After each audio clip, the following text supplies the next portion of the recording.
ዛሬ የምንጀምረው የመጽሐፍ ቅዱስ ክፍል ወይንም ጥናት ምንድነው?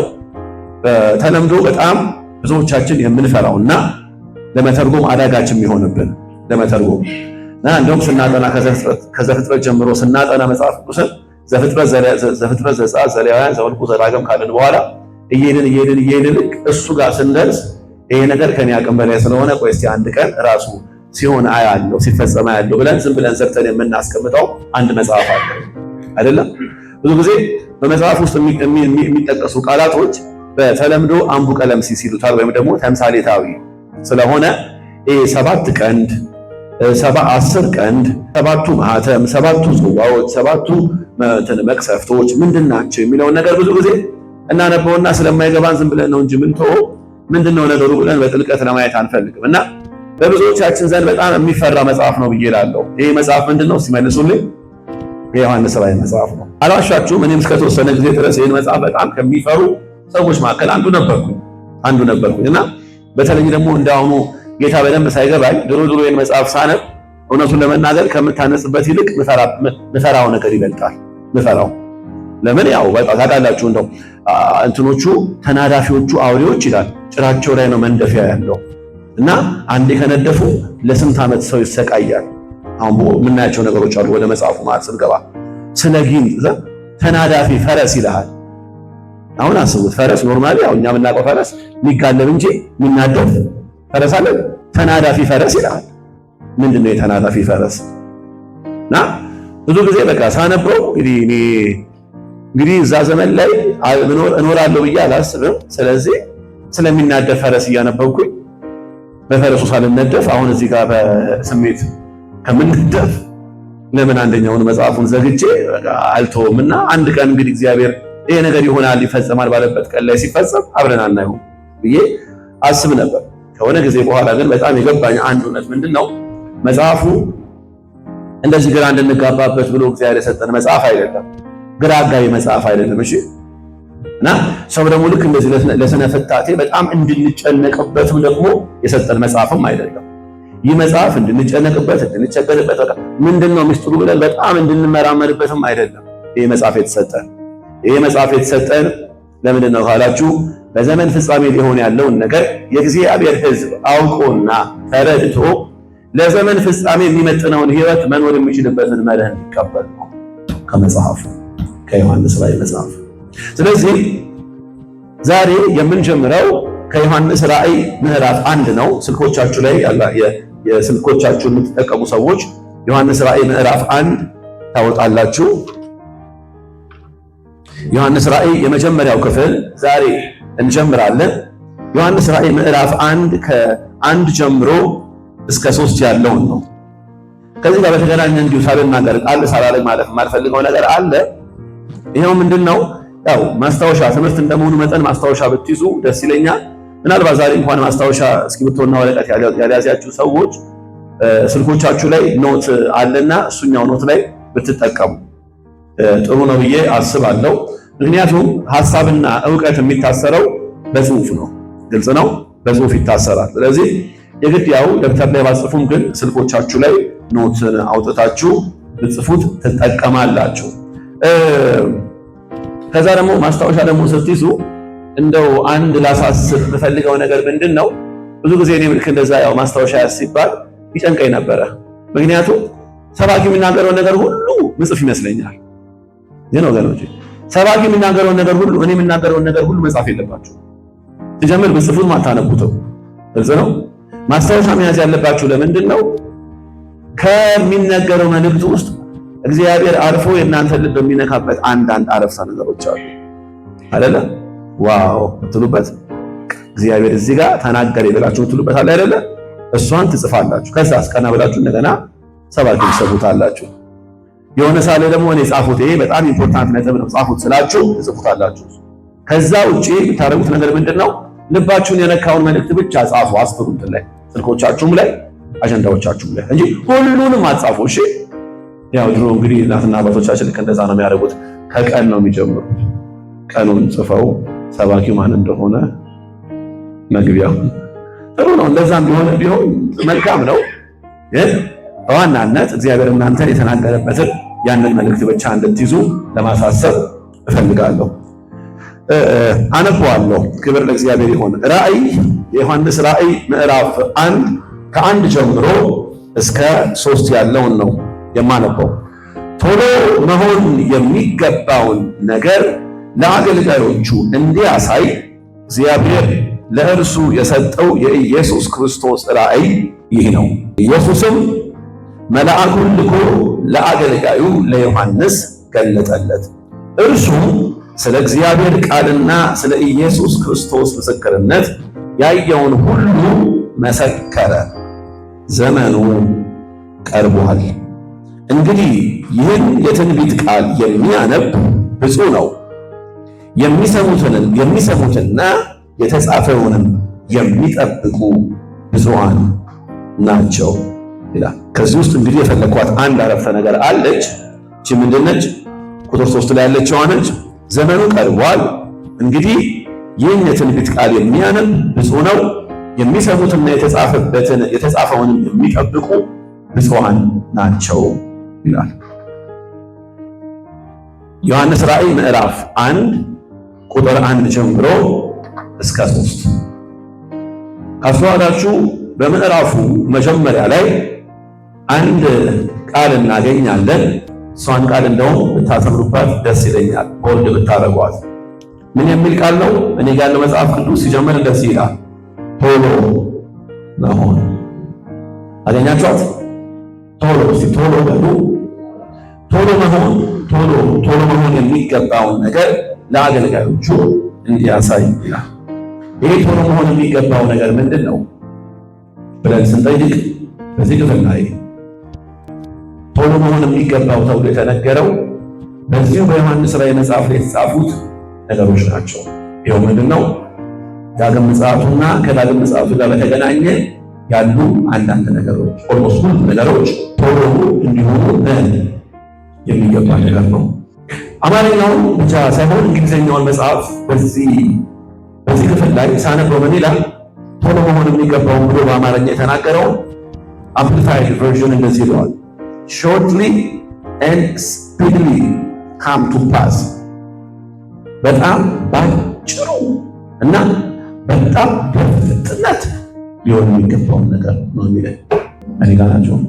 በጣም ባጭሩና በጣም በፍጥነት ሊሆን የሚገባውን ነገር ነው እግዚአብሔር ለባሪያው ለዮሐንስ ምን ያደረገለት የገለጠለት በዚህ መጽሐፍ ላይ ይሏል።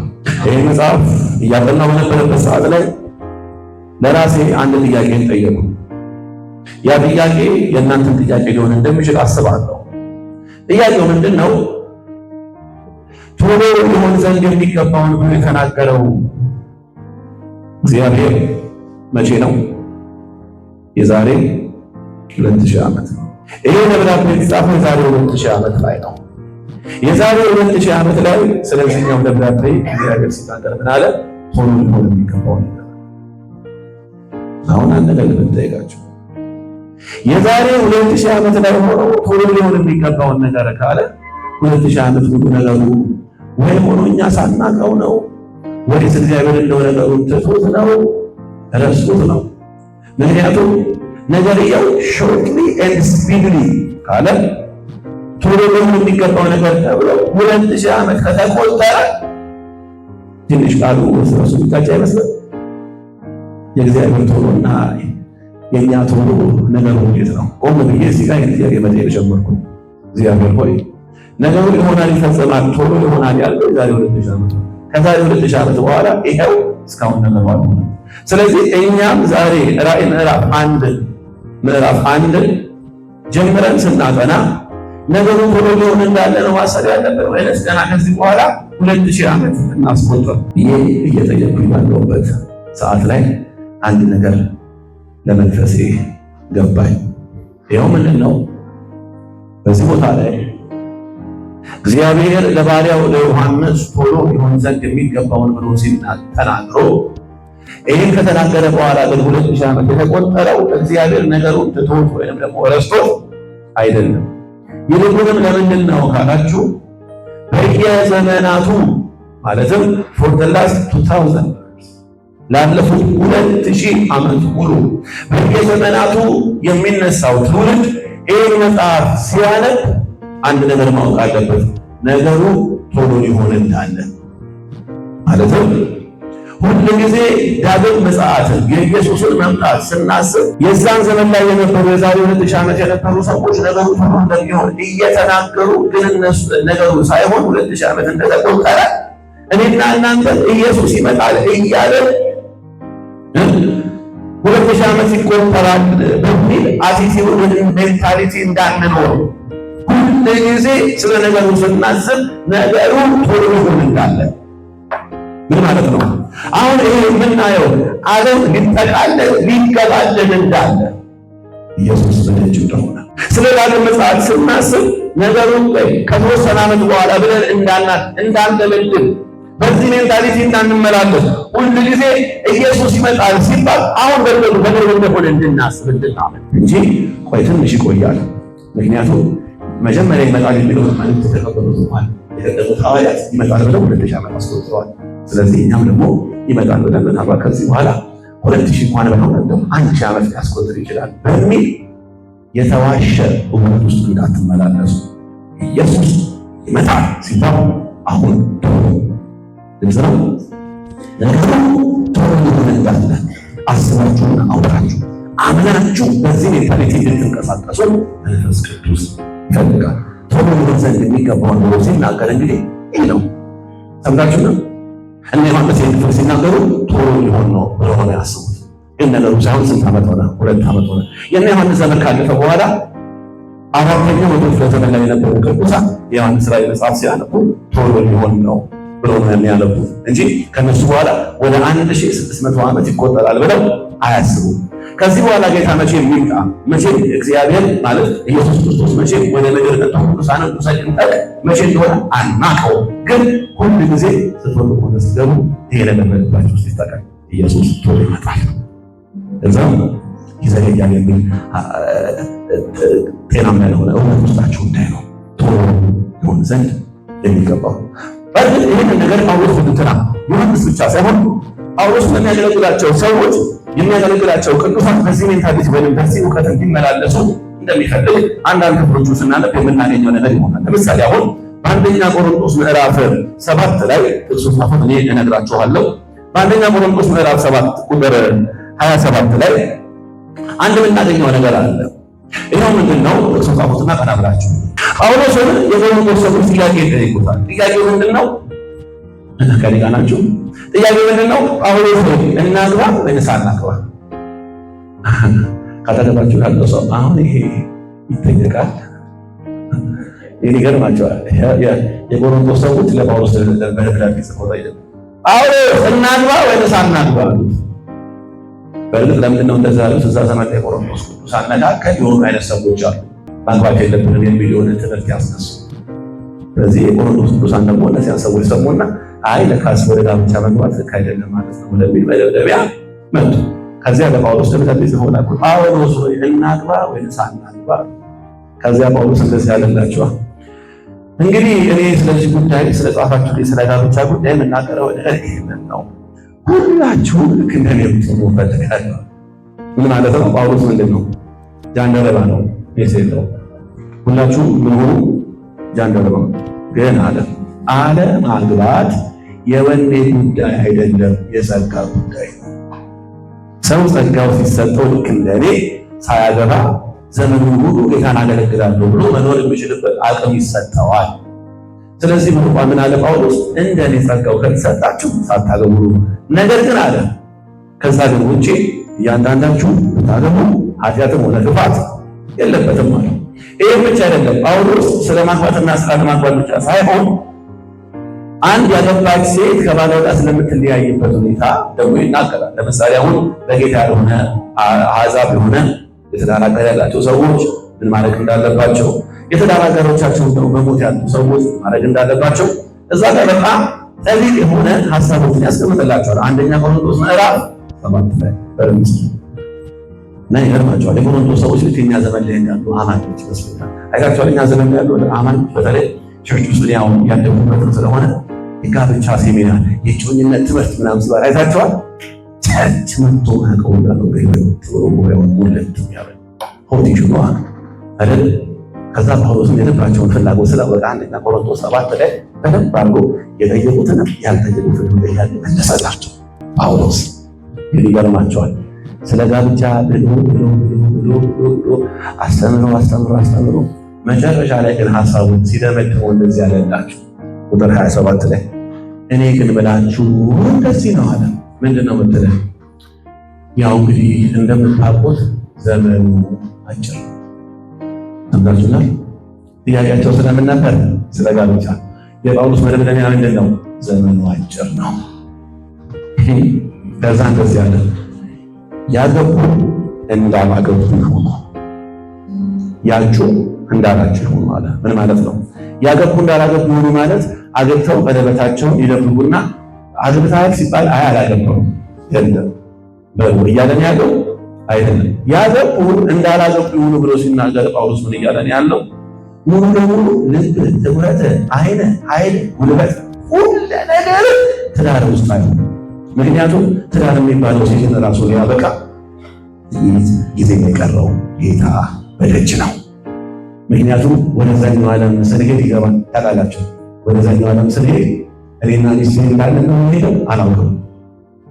የብዙ ሰዎች ይታየው አሁን በበደል ክስተት ላይ ስንገባ እንዴት ነው አሁን ከሚስቴ ጋር እንደያያለን ይላሉ። እስቲ ለመግባት ያልቃ ሲንግባና እናወራዋለን። አብራችኋል። ጳውሎስ ምን እያለን ያለው? ሁሉም ነገር ከዘመን አንጻር ተመልከቱ። ዘመኑ አልቋል። እኔ ማናችሁ ዘመኑ አልቋል። ስለዚህ ያገባም እንዳላገባ እናንተ እንደዚህ ያለ የዚህን ዓለም ነገር የሚጠቀም እንደማይጠቀም ይሆናል። ለምን? የዚህ ዓለም ነገር ሁሉ አላፊ ጠፊ ነውና። ዛሬ እግዚአብሔር መንፈሳቸው ላይ እንዲታተም የሚፈልገው አንድ እውነት ምን መሰላችሁ? ዘመኑ አልቋል የሚል መንፈስ እግዚአብሔር ውስጣችሁን በዚህ እውነት ይሙላል። ምክንያቱም ያለ ልክ አንዳንዶቻችን ያለ ልክ ካስናችንን ከምድር ጋር ጠብቀነዋል፣ ሰፍነዋል። ምን ሞትም አይመስለንም። ለዛ ነው በነገራችን ላይ የሞት መንፈስ ይወጋ ሲባል አግሬሲቭ ከተቀመጥንበት ነጮን በላይ ተነስተን እየነቀነቅ ነው አሜን የምንለው። ለምን? በጣም ነው መኖር የምንፈልገው። መኖር ደጉ ተብሎ ተዘፍኖለታል። ግን ይገርማቸዋል። በጣም መኖር ስለፈለግን አንኖርም። የአንዳንዶቻችን ዕድሜ ምናልባት 10 ዓመት፣ ምናልባት 20 ዓመት፣ ምናልባትም ደግሞ 10 ቀን፣ ምናልባትም ደግሞ ከዚህ ከወጣም በኋላ እዛች ጋር ሊሆን ይችላል። ይሆናል ብዬ አላልኳችሁ፣ ግን ሊሆን ይችላል። አንድ ነገር ወቁ፣ ጌታ በየትኛው ሰዓትና በየትኛው ጊዜ ሊመጣ እንዳለ አናውቅም። ምናልባትም ይህ ፕሮግራም አልቆ ደረጃ እየወረዳችሁ ባለበት ሰዓት ላይ የመለኮት መለከት ሊነፋ ይችላል። ኢየሱስ በደጅ ነው። ይህ ዜና ባካችሁ ከጆሯችሁ የራቀ ዜና አይሆንባችሁ። ዛሬ በጣም አስረግጬ ቀጥቅጬ የምናገረው ነገር ይሄ ነው። ከቤተ ክርስቲያን ከጠፉ ድምፆች መካከል አንደኛው ኢየሱስ በደጅ ነው የሚለው ድምፅ ነው። በሁለተኛ ጴጥሮስ ምዕራፍ አውዱን ይሄንን እና በሁለተኛ ጴጥሮስ ምዕራፍ 3 ላይ ይሄን በተመለከተ አንድ በጣም ጠንካራ ነገር ጴጥሮስ ይናገራል። ብዙ ሰዎች ጴጥሮስ በነበረበት ዘመን ላይ ኢየሱስ በጣም በደጅ ነው ከሚለው ጤናማ አቲቲዩድ ወጥተው ወደ ምን አይነት አሽዋፊነት እንደመጡ ጴጥሮስ በሁለተኛ ጴጥሮስ ምዕራፍ 3 ቁጥር 3 ላይ ይላል። እባካችሁ በጥሞና ስሙ። እሺ፣ እንደዚህ ይላል፣ ከሁሉ አስቀድሞ ይሄንን ወቁ ይላል። ሁለተኛ ጴጥሮስ ምዕራፍ 3 ቁጥር ከሁሉ አስቀድሞ ይሄንን ወቁ፣ በመጨረሻው ዘመን የራሳቸውን ክፉ ምኞት የሚከተሉ ዘባቾች ምኖች ዘባቾች እየዘበቱ ይመጣሉ። ምን ብለው እየዘበቱ ይመጣሉ? ምን ብለው እንደሚዘብቱ ስሙማ። እግዚአብሔር ይሄንን ዘባችነት ከምድራችን ላይ ይምታው። አነብላችኋለሁ። ይሄ መዘባበት ምን እንደሆነ እንደዚህ ነው ሲዘብቱ የሚሉት። እነርሱ እመጣለሁ ያለው ታዲያ የት አለ? አባቶቻችን ከሞቱበት ከፍጥረት መጀመሪያ አንስቶ እስካሁን ድረስ ሁሉ ነገር እንዳለ ይኖራል። ምን ማለት ነው? እመጣለሁ ዳግም ምጽአት ሲባል እንሰማለን፣ ግን ናቲንግ ወይንም በእኛ ዘመን ቋንቋ ወፍ የለም እያሉ ነው። ይሄ ዘባችነት ነው። ከዛ እንደዚህ ይላል፣ ነገር ግን እነዚህ ሰዎች ሰማያት ከጥንት ጀምሮ በእግዚአብሔር ቃል ተፈጥረው እንደሚኖሩ መሬትም በውሃ መካከል በውሃ እንደተሰራች ሆን ብለው ይክዳሉ። በዚያን ጊዜ የነበረው ዓለም በውሃ ተጥለቅልቆ ጠፋ። በዚያው ቃል ደግሞ አሁን ያሉት ሰማያትና ምድር ኃጢአተኞች እስከሚጠፉበት እስከ ፍርድ ቀን ድረስ ለእሳት ተጠብቀዋል። ወዳጆች ሆይ በጌታ ዘንድ አንድ ቀን እንደ 1000 ዓመት 1000 ዓመትም እንደ አንድ ቀን መሆኑን ይህንን አንድ ነገር አትርሱ አለ። አስምሩባትና ቀና ብላችሁ ሰምታችሁኛል። ምን እንዳለ? በጌታ ቀን አንድ ቀን ለስንት ነው አለ? 1000 ዓመት። 1000 ዓመትስ ስንት ነው አለ? አንድ ቀን ነው አለ። ሰው ምን እያለን ያለው? ጌታ አንድ ቀን ወደ አንተ እመጣለሁ ሲል ከ1000 ዓመት በኋላ ወደ አንተ እመጣለሁ እያለን ያለው ማለት የጌታ ስሌት ይሄ ነው እያለን ያለው አይደለም። የጌታ ስሌት አንድ ቀን እንደ 1000 ዓመት 1000 ዓመት ደግሞ ልክ እንደ አንድ ቀን ነው እያለን ሳይሆን ያለው ጴጥሮስ እንዲህ እያለን ያለው የእናንተ ስሌትና የእግዚአብሔር ስሌት አይገናኝም። እግዚአብሔር አደርጋለሁ፣ እመጣለሁ፣ አከናውናለሁ ብሎ ስለ አንድ ነገር ሲናገር በእናንተ ስሌት ሳይሆን በራሱ ስሌት ነው።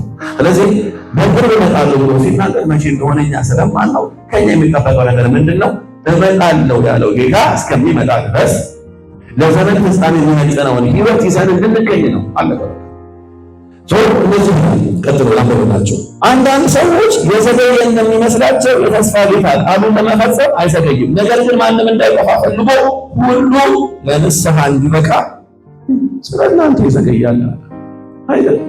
ስለ እናንተ ነው ጌታ የሚዘገየው አለ። ከዛ እንደውም ቀጥሎ ስንናገር እንደዚህ ይላል፣ የሚጠበቅባቸውን ሕይወት እየኖራችሁ መምጫውን አፋጥኑት ይላል። ለልባቸው እንደዚህ ይፈልጋለሁ። የኔ ሕይወት፣ የኔ ኑሮ፣ የኔ ምልልስ መምጫውን ያዘገያል፣ ያፈጥነዋል። ይህን በደንብ ወቁ ወንድሞቼ፣ እናቶቼ በደንብ ወቁ። ከምንም በላይ ይህ መንፈስና ይህ አቲቲዩድ ይህ ሜንታሊቲ ውስጣችሁ እንዲቆጣጠር እፈልጋለሁ። የዛሬው ምሽት ዋነኛ መልእክቴ ስለሆነ ዘመኑ አልቋል በሚል መንፈስ ተመላለሱ። ግልጽ ነው። ዘመኑ አልቋል፣ ዘመኑ አልቋል። እቅዶቻችሁን ስታቅዱ፣ ነገን ስትመለከቱ መቼም ሁላችን የምንፈልገው ነገር እንዲሆን እንዲፈጸም የምንፈልገው ነገር እኮ አለ አይደለም? አገባለሁ፣ እወልዳለሁ፣ እማራለሁ፣ እሰራለሁ፣ ገንዘብ አገኛለሁ። ስለነዚህ ሁሉ ነገሮች ክብር ለእግዚአብሔር ይሁን።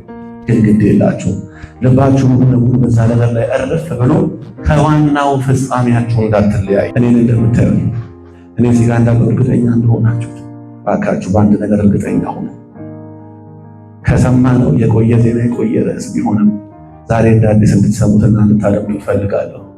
ይኸው እግዚአብሔር አምላክ ምስክሬ ነው። ጌታ በደጅ ነው።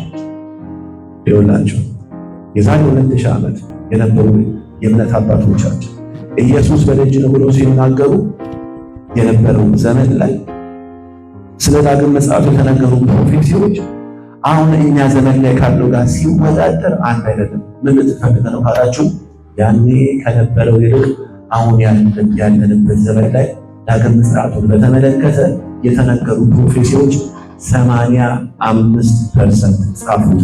85% ፉልፊልድ ሆነዋል። 85% ተፈጽመዋል። ስለዚህ ከነ ዮሐንስ ዘመን ይልቅ እኛ ለዚያኛው ዘመን ቅርብ ነን። ይህን ነገር እየነገርኳችሁ ይህን መንፈስ ተካፈሉ።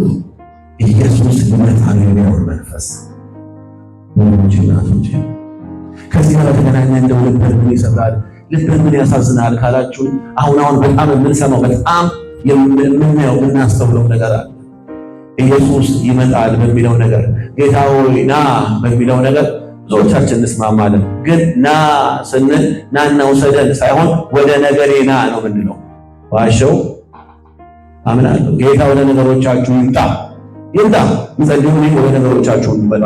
ግን ወደ ነገሮቻችሁ ከሚመጣው መምጣት በላይ እኛን መጥቶ የሚወስደን መምጣት ይበልጣል። ሲያን ጊዜ ወደ ኢየሱስ ይመጣል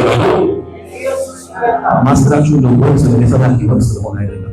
የሆነ ነገር እንድታደርጉባችሁ ስለፈለኩ የሆነ ነገር ልባችሁ ቶሎ ነው ያለው። ተዋስተነሱ ለዚህ እንደዚህ ነው። አልጋዬ ላይ ሆኜ ነቃው። ሰምታችሁ? አልጋዬ ላይ ሆኜ ነቃው። አሁን እዚህ ክፍል ውስጥ ነው ያለሁት። ምን ልትፈልጋ ነው ካላችሁኝ፣ ለካስ አልመጣም ጌታ እስካሁን። ለምን? እያንዳንዱ ማለዳ ላይ ስንነቃ በእያንዳንዱ ማለዳ ላይ የሆነ ነገር ሊሆን እንዳለ ሰርፕራይዝ ሊሆን እንደሚችል ኤክስፔክት አድርጋችሁ እንጂ በጣም አትጥቀሉ። ካስናችሁ በጣም አትጥቀሉ። ከፍተኛ የሆነ የመኖር ፍቅር አይደረባችሁ። ከፍተኛ የሆነ እድሜ የሚሰጠው እግዚአብሔር ግን ምንድነው በቃ መኖር። እኔ አሁን ከሆነ ጊዜ በኋላ የሰማሁት የሆነ ትምህርት አለ። in the name of Jesus እኖራለሁ አልሞትም ይልና ከዛ እንደውም ብኖረው 127 ዓመት ይላል። 127 ዓመት አንተ እንደው እሺ ኑሮ ብትኖር እንኳን አይሰለችም? እኔ ጌታ ምስክር ነው የምላችሁ፣ እንዲህ ያገለገልኩኝ የእናንተን መለወጥ የእናንተን መቀየር የእናንተን ወደ ከጌታ ጋር መጣበቅ ካየሁኝ በኋላ እግዚአብሔር በእኔ በኩል አድርጎ ሊሰራ የፈለገውን ነገር ጠንቅቆ የጨረሰ ከገባኝ ያው እግዚአብሔር ምስክር ነው። አንድ ቀን ነው ይላል እንደው ከዛ ውጪ ልቆይ የሚገባበት ነገር አለ ብዬ እንኳን ባስብ የልቤን ያወጣው ናራቸው መቆየት ከአለብኝ ብዬ እንኳን ባስብ እንደው ልጆች የራሳቸውን እስከሚችሉና ወደ ሆነ ቦታ እስኪደርሱ በእኔ ልቤን በሆነ እስከሚያቆሙ ድረስ በቃ ከዚህ ውጪ የትኛውን ጦርነት የትኛውን ደም ማፋሰስ ላይ ነው ያለው? የሌላችሁ እንግዳ ለዚህ ምድር ላይ የሚጠብቀን ትልቅ ምድር አለ። ኢየሱስ ይመጣል። ኢየሱስ ይመጣል። ትናንትና እንደው መንፈስ ቅዱስ አንድ ነገር እያስተማረ ነበር። ታውቷል በሚሉ የዲቮሽን ሰዓት ላይ ይሄ ያዕቆብ ትዝ ይላችኋል? ያዕቆብ የአብርሃም የይስሐቅ ልጅ ሶስተኛው ያዕቆብ ምን አለ? ከሰባዎቹ ጋር ወደ ግብፅ ምድር ከወረደ በኋላ ፈርዖን ተቀረቡት አይደለ? በዮሴፍ ምክንያት ወደ ፈርዖን ቀረበ እና ፈርዖን ምን አለው? አየውና በጣም አርጅቷል። እንግዲህ እንደዚህ እድሜ ጠገብ የሆነ ሰው ማለት ለግብፃውያን በጣም ሬር ነውና እድሜ ስንት ነው አለ። እድሜ ስንት ነው ሲለው ምን የመለሰለት ይነግረኝ ሰው አለ? ይሸልሞ አለው። ምን ብሎ የመለሰለት?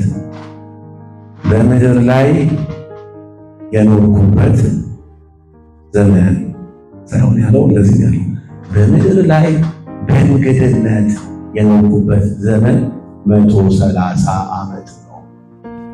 ምን ማለት ነው?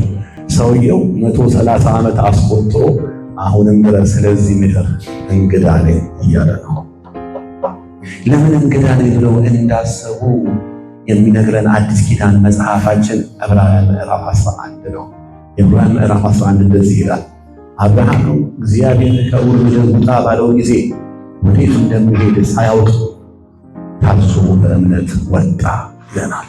ከዚያሳ እሱ እንደ ይስሐቅና እንደ ያዕቆብ አለ በእንግድነት ምድር በእችን ምድር እንግዳ እንደሆነ አውቆ በዚህ ምድር በድንኳን ኖረ ይለናል። ሰዎቹ 130 140 ዓመት ይኖሩ ነው ብላችሁ ግን ምንድነው እንግዳ እንደው ምን አለ? ይሄ 130 ዓመት በጣም ብዙ መከራ፣ ጣጣ፣ ችግር፣ ስቃይ የበዛበት ዓመት ነው አለ። ግን ምንድነው የስቃይ ዓመትም ቢሆን ምንድነው እስቲ እንግዳ ነው ብሎ በደንብ እንግዳ ነው ብሎ ይሆናችሁ። ግን እዚህ ጋር ፒያኖ አስከፍቼው እንግዳ ነኝ የሚለው መስሎ እንዳላሰምራችሁ እንግዳ ነኝ እኔ እዛ ከበር ላይ ዮሴፍ ለምትዘምሩት አሁን እዚህ ሞቅ አድርገን እንዳል እኮ አይደለንም እንዴ? ሰዎቹ ያው 130 ዓመት የስቃይ አንዴ ላባ ሲጫወትበት፣ አንዴ ኤሳው ሲያሳድደው፣ አንዴ እንደዛ ሲሆን ብዙ መከራ አሳልፎ እነዚያን ጠቅለል አድርጎ ሲገልጣቸው ምን አለ? የእንግድነት ግን ይገርማቸዋል። ከ130 ዓመት በኋላ ግን ያዕቆብ የመጣው ማን ፊት መሰላቸው? ፈርዖን ፊት። ፈርዖን የሰጣቸው ምድር ምንድነው? ለግብፃውያን መካከል ለእስራኤል አለ የሰጣቸው ምድር ምንድነው? እዝራቸው ምን እንደሆነ ስሙ መለሱ። ያው ትምህርት ስለሆነ ጌሴም ባናላችሁ ጌሴም ማን እንደሆነ ያውኑ ያንኑ ጌሴም ያውኑ ምን እንደሆነ ካይሮ የግብፅ ዋና ከተማ ናት። እዚያ ዘመን ላይ በጣም ለሚባለው ቦታ ነው ጌሴም ማለት ቤስት የሚባለው ስፍራ ነው የሰጣቸው። ግን ይገርምሃል ሰውየው ምድረ በዳም በነበረ ጊዜ እንኳን ሲኖር እንግዳ ነው። በምድር ላይ በጣም ቤስት የተባለው ቦታ ላይ ሲገባ ሰውየው እንግዳ ነው። በኢየሱስ ስም ይሁንት ይሁንላቸው። ለማላላችሁ አሁን በጣም እኛም እንግዳ ነው የሚሰማን መቼ መሰላችሁ? ኑሮ ሲመራ አይደለ? እውነቱ ለመናገር አንድ ወሻሽና ሁሉ ጌታ ሆይ ነው መቼ ነው መተበት ከላከለቶ ምናምን እንለው መቼ ነው? ሲያስጠላን ህይወት ጌታ የሚናፍቀን ህይወት ሲያስጠላን አይደለም፣ ፊቱን ማየት ናፍቀን መሆን አለበት። ኢየሱስ ናፍቆ ብዙ ጊዜ ማራናታ የሚለው ታውቃቸዋል። የተመቸው ሰው አይደለም፣ ሲቆረቁረን ነው አይደለም። ለብዙ እንደዛ መሆን የለበትም። ይመቸንም ማራናታ፣ ባይመቸንም ማራናታ። ከኔ ጋር ናቸው አይደለ? የሆነ ነገር የተቀበላችሁ ነው አይደለ? አስባለሁ አስባለሁ። ስለዚህ ጳውሎስ የቆሮንቶስ ሰዎችን ይህን ጻፉልኝ። በአንደኛ ቆሮንቶስ ምዕራፍ 15 ቁጥር 12 ላይ በአንደኛ ቆሮንቶስ እሱን ጻፉት። ከዛ ልክ ልባችሁ ምን ያህል ስታገኙ እሷን ታሰምሩበታላችሁ። አንደኛ ቆሮንቶስ ምዕራፍ 15 ቁጥር 12 ላይ በአንደኛ ቆሮንቶስ ምዕራፍ 15 ቁጥር 12 ላይ እኔ እንደዚህ ነው ካሉ ነግራችኋለሁ። እናንተ ጥቅሱን ጽፋችሁ ቀና ብላችሁ እዩ። እንደዚህ ይላል ጳውሎስ፣ እንደዚህ ይላል። ያው ሙሉ ምዕራፉ ወደ 50 ምናምን ቁጥሮች አሉት። የሚናገረው ስለ ሙታን ትንሣኤ ነው እና ባጭሩ ጳውሎስ በዚህ ምዕራፍ ላይ በጣም አጽንኦት ሰጥቶ የሚናገረው ሙታን ይነሳሉ ነው። ከኔ ጋር ናችሁ? ሙታን ይነሳሉ ማለት አሁን እንደምንለው የሙታን መነሳት አሁን የሞተ ሰው ሙታን በጌታ ኢየሱስ ተነሳለን እንደምንለው አይነት መነሳት አይደለም። እሱኛው ሬዝ ፍሮም ዘ ዴድ ይባላል። ባይዘው እቺ ነገር ጻፉ። ይሄ እኔ ጸልዬ እዚህ ጋር የሚነሳ ሙታን ሬዝ ፍሮም ዘ ዴድ ነው፣ ከሞት መነሳት ነው የሚባለው። እዚህ ጋር ግን ጳውሎስ የሚናገረው ከሞት መነሳት ሳይሆን ሬዘሬክሽን ይባላል። ሬዘሬክሽን እና ሬዝ ፍሮም ዘ ዴድ ይለያያል።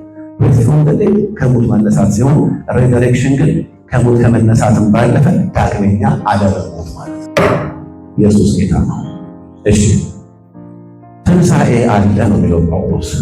አንድ ቀን ይላል ነው አንደኛ ቆሮንቶስ ምዕራፍ 15 ቁጥር 51 ላይ ይላል ሁላችንም ወንድሞች አንድ ሚስጥር ልንገራችሁ፣ ሁላችንም እንኳን እናንቀላፋ፣ ሁላችንም ግን እንለወጣለን ይላል። ይሄ ነገር የሚሆነው መቼ ነው? የመጨረሻው መለከት ሲነፋ በቅጽበተ ዓይን ብሊንኪንግ ኦፍ አይ። ምን ማለት ነው? አሁን እያያችሁ አንዳንዶቻችሁ አይናችሁ ትለይ በዚህ ቅጽበት ይሄ የሚታየው አካላችን ይለወጣል።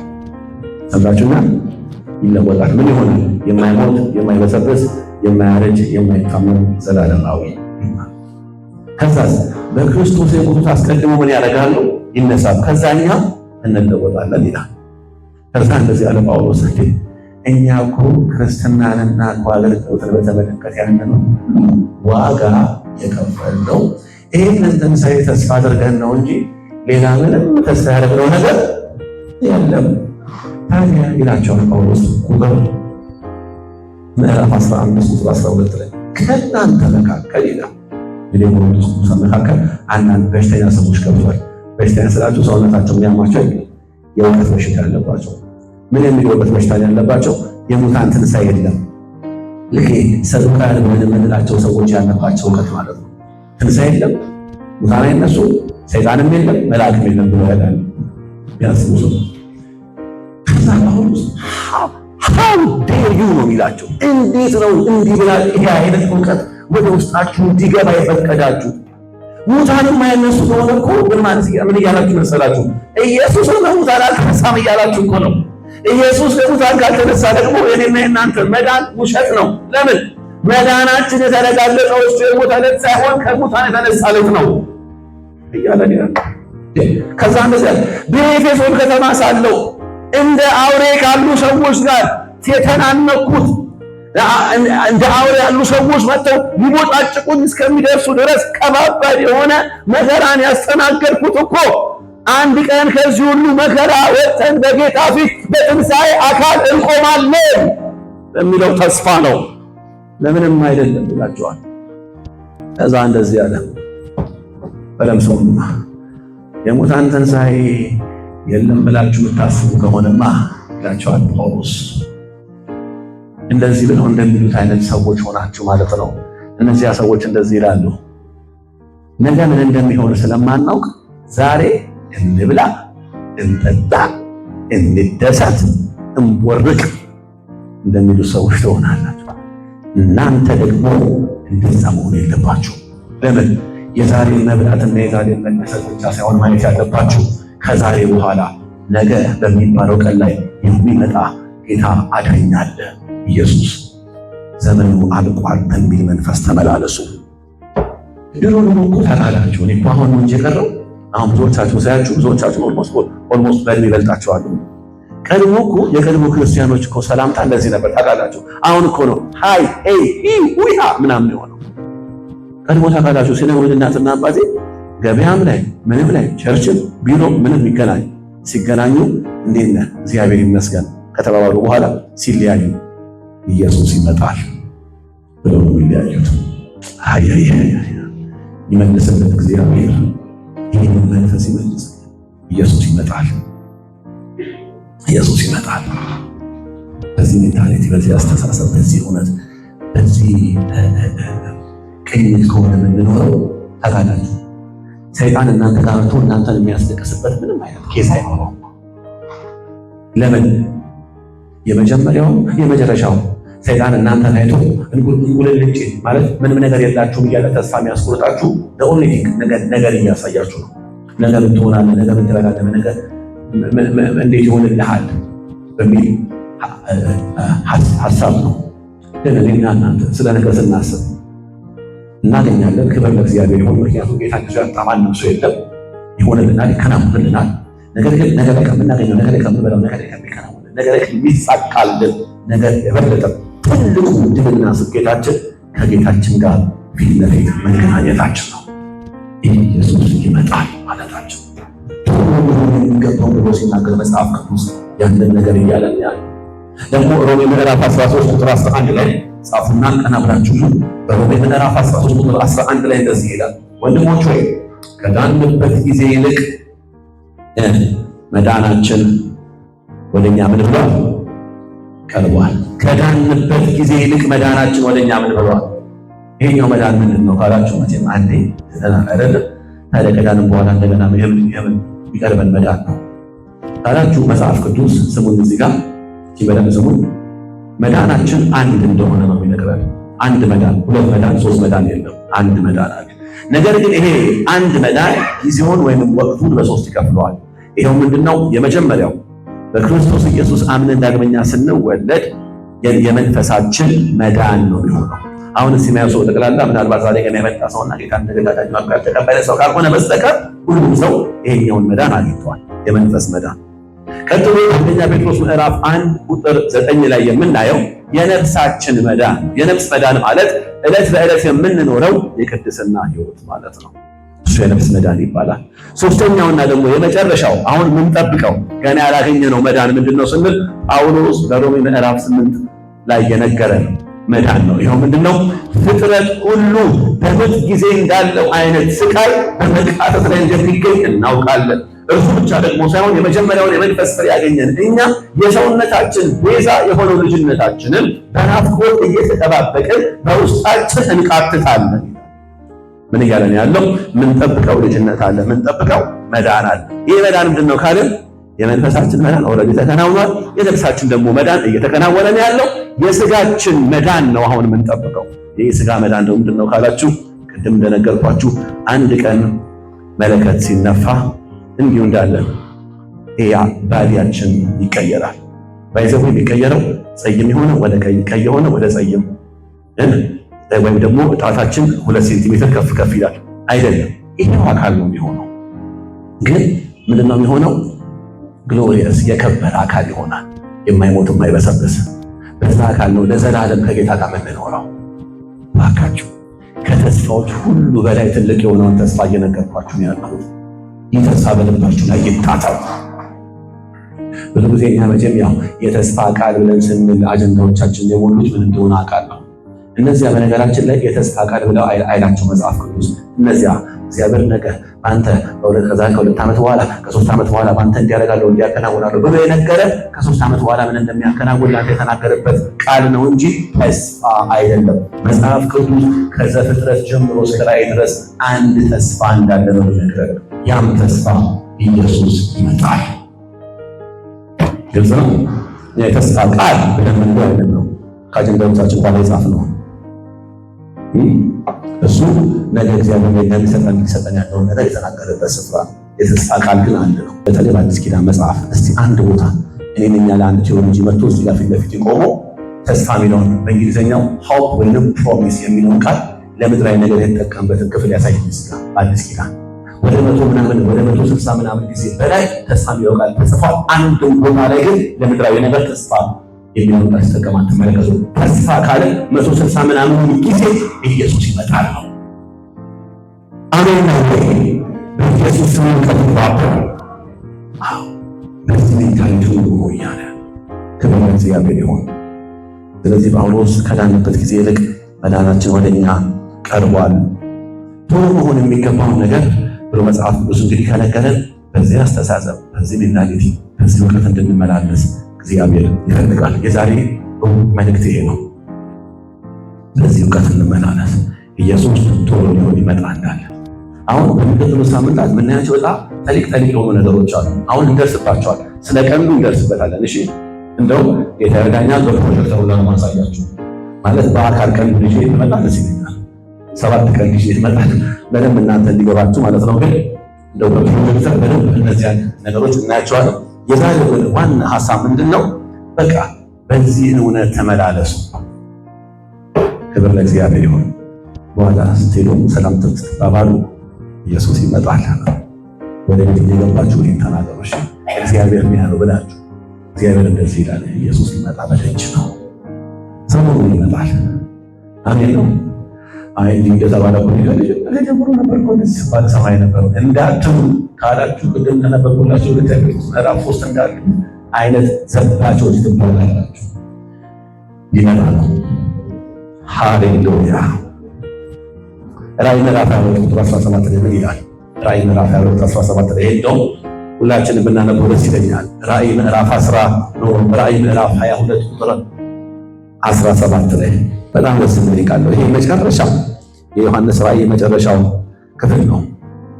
ምን ይላል? ራዕይ ምዕራፍ 22 ቁጥር 17 መንፈሱና ሙሽራይቱ ምን ይላሉ?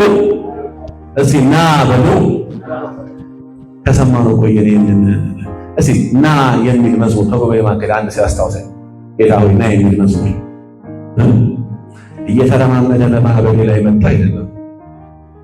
እሱ አለ። ግን ማራናታ ጌታ ሆይ ና የሚል መዝሙር አንድ ሰው ሲያስታውሰኝ በጌታ ፍቅር አንድ አለ አይደለም። ጌታ ይባርክሽ። ግን እርግጠኛ ነኝ የድሮ ነው አይደል? የድሮ ነው የቅርብ ካልሆነ የቅርብ ነው። እግዚአብሔር ነው ይሆናል ማለት ነው። በእውነት ለምን ልትፈልግ መሰላችሁ? ና የሚለው ቃል በጣም እየራቀን መጥቷል። ለቆጠረው ና ብለን ስንል ወደ ነገሬ ነው እንጂ አንተና እያለን አይደለም። በቀባ ነገር መንፈሱ ማን ነው? መንፈስ ቅዱስ።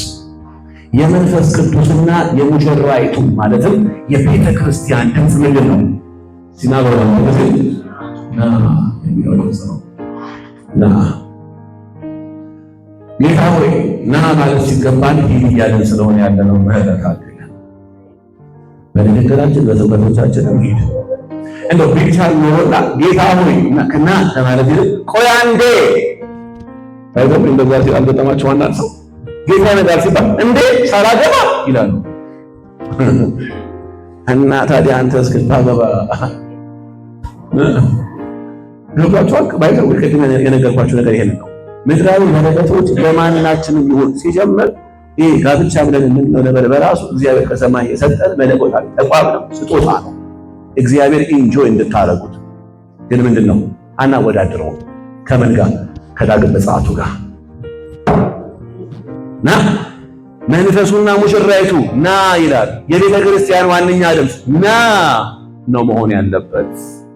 ና ነው መሆን ያለበት። ስለዚህ መልእክቶቻችን፣ ቅኔዎቻችን በዚህ አቅጣጫ እንደገና መፈተሽ አለባቸው።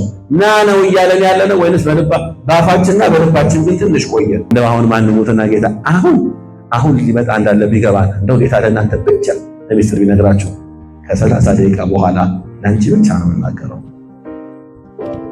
እከሰታለሁ ቢል ምሮቱት ጌታ ሆይ እንደው ደፈርክኝና እንደው መድፈር አይሆንብኝና ትንሽ ኤክስቴንድ ከተቻለ ከግራጁዌሽን ወይ እንደምላችሁ እንደዚህ ቅንጠስጠስጠስ እያልኩ በነገራችሁ ይሄ የምትልባችሁ ላይ እንዲታሰብ ነው።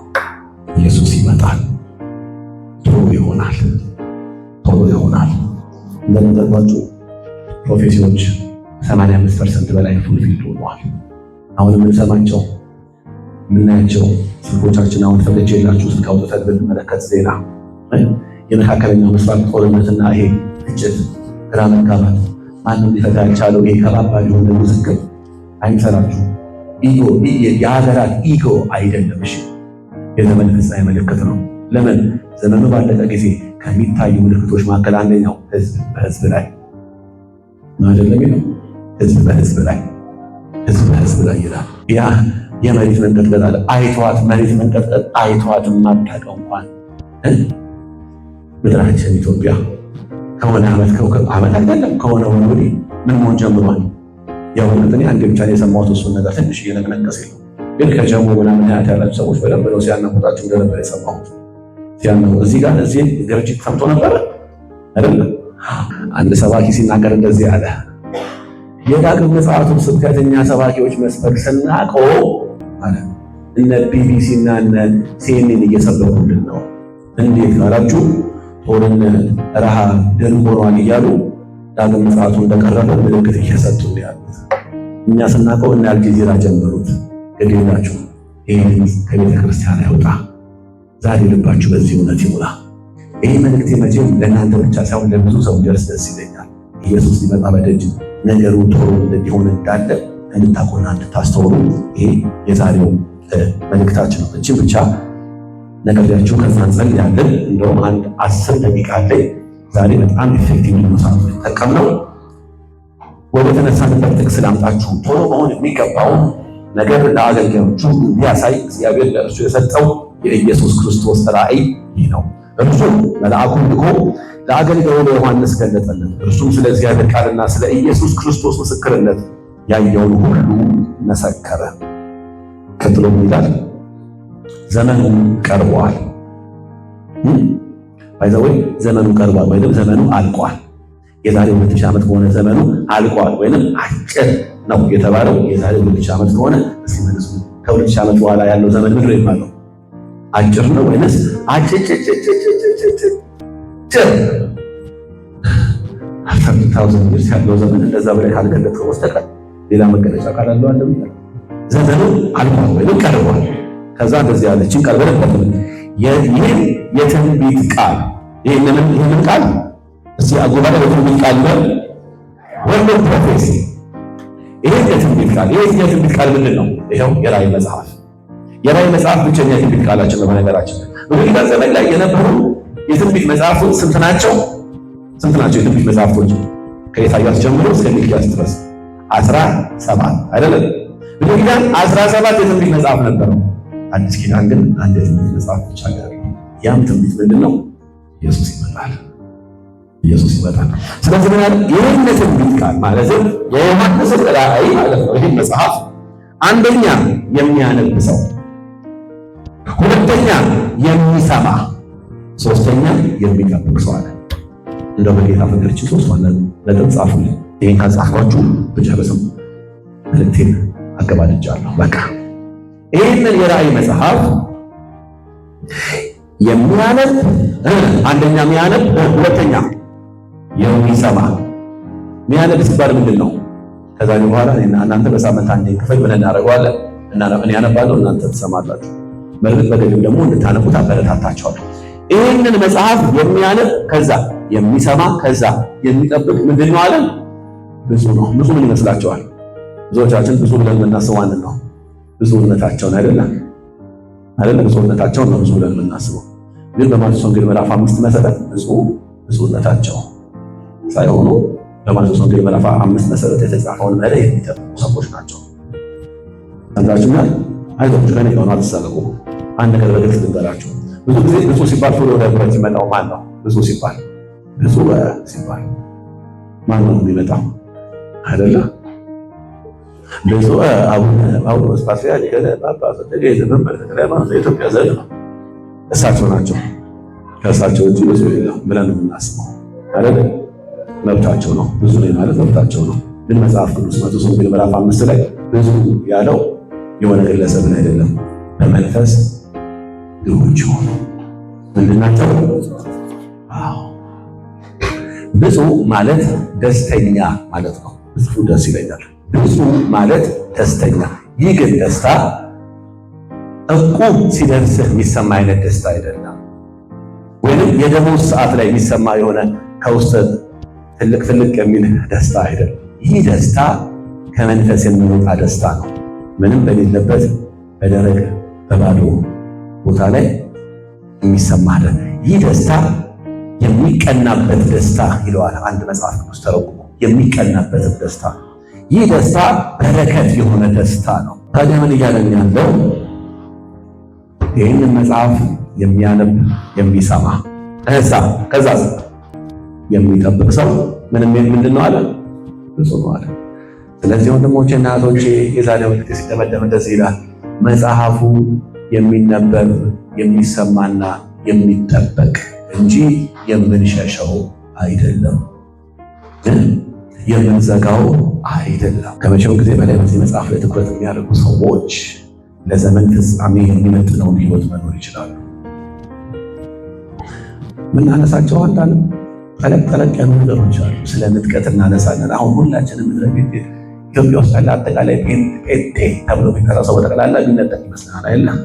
ልትነጠቅ ልንሄድ ኤድናታ ያው መቼም እንደዛ በየስማገር ኩነኔ ስብከት ኩነኔኛ ንኮነን ብላ እየኮነንኩም አይደለም።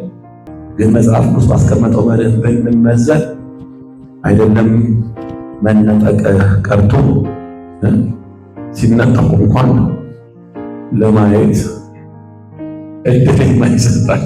እያሰራራቸው አይደለም ባይዘው እቺ መልእክቴን ስሙ። ኢየሱስ ሊመጣ ነው በሚል ሜንታሊቲ የምንኖር ከሆነ ለዘመን ፍጻሜ የሚመጥነውን ሕይወት መኖር እንችላለን። ያንን ኑሮ መኖር እንችላለን። ሃሌሉያ።